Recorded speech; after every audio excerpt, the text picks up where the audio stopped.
ಒಂದು ಅಸಮಾಧಾನ ಏನು ಅಂತ ಹೇಳಿದ್ರೆ, ಯಾಕೋ ಪರಿಶಿಷ್ಟರ ಜಯಂತಿಗಳಲ್ಲಿ ಇಲ್ಲಿನ ಶಾಸಕರಾಗಿರ್ಬೋದು ಮತ್ತು ಸಚಿವರು ಗೈರು ಹಾಜರಿ ನಮ್ಗೆ ಎದ್ದು ಕಾಣ್ತಾ ಇದೆ. ನಮಗೊಂದು ಸಲ ಬೇಸರ ಆಗುತ್ತೆ ಅದೊಂದು. ಯಾಕೆ ಅಂತ ಹೇಳಿದ್ರೆ, ಸಮಾಜದಲ್ಲಿ ನಾವು ಮನುಷ್ಯರೇ.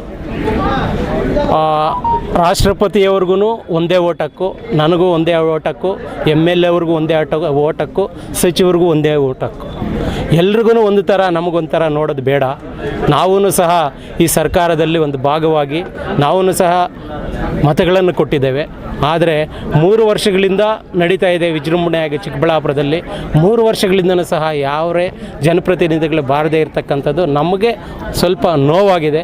ಯಾಕೆ ಅಂತ ಹೇಳಿದರೆ, ಇವತ್ತು ಚನ್ನಪಟ್ಟಣ ಎಲೆಕ್ಷನ್ ಅಂತ ಹೇಳ್ತಾರೆ ಇದ್ದಾರೆ. ನಾನು ಅವ್ರಿಗೆ ಒಂದು ಕಿವಿ ಮಾತು ಹೇಳ್ತೀನಿ, ಚನ್ನಪಟ್ಟಣ ಎಲೆಕ್ಷನ್ ಲಾಸ್ಟು ಅಲ್ಲ, ಚಿಕ್ಕಬಳ್ಳಾಪುರ ಎಲೆಕ್ಷನ್ ಮುಂದೆ ಬರ್ತಾನೆ ಇರುತ್ತೆ. ಅದನ್ನು ನೆನಪಲ್ಲಿ ಇಟ್ಕೋಬೇಕು. ನಮ್ಮ ಮುಖಂಡರವರು ಅವರು ಚನ್ನಪಟ್ಟಣ ಚುನಾವಣೆಯಲ್ಲಿ ನಾವೆಲ್ಲ ಇರಬೇಕಾಗಿತ್ತಲ್ಲ ಬ್ರದರ್, ಅದಕ್ಕೆ ಬರೋಕ್ಕಾಗಲಿಲ್ಲ.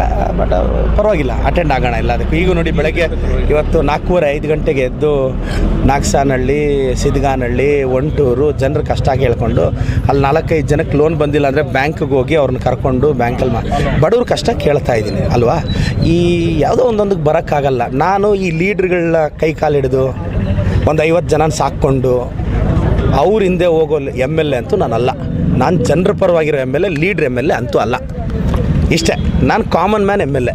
ನಾನು ಬಡವ್ರ ಹತ್ರ ಹೋಗ್ತೀನಿ. ಮೊದಲೆಲ್ಲ MLAಗಳಂದರೆ ಹೋಗಿ ಜಡ್ಪಿಕ್ ಅಂತ ಇದ್ರೆ ಲೀಡ್ರಲ್ಲು ಒಳ್ಳೆ ಶೇಯಿಸ್ತೆ ನೀವು ಎಲ್ಲಿ ಪಾಯಿಂಟ್ಗಂತೆ. ನಾನು ಅಂಥ MLA ಅಂತೂ ಆಗಲ್ಲ. ನಾನು ಗೆದ್ದರೂ ಸೋತ್ರೂ ಐ ಡೋಂಟ್ ಕೇರ್. ನಾನು ಕಾಮನ್ ಮ್ಯಾನ್ ಹತ್ರಕ್ಕೆ ಹೋಗ್ತೀನಿ. ಇದೇನು ಬರೀ ಬರೋದು, ಒಂದು ಲೀಡ್ರ್ ಮನೇಲಿ ಕಾಫಿ ಕುಡ್ಕೊಂಡು ಹೋಗೋದು, ಆ ಲೀಡ್ರ್ 50 ಓಟ್ ಎಪಿಸ್ತಾಡು, 1,00,000 ಎಪಿಸ್ತಾಡು, ಆ ಲೀಡ್ರೇ ನಿಂತರೆ 500 ಓಟ್ ಬೀಳಲ್ಲ.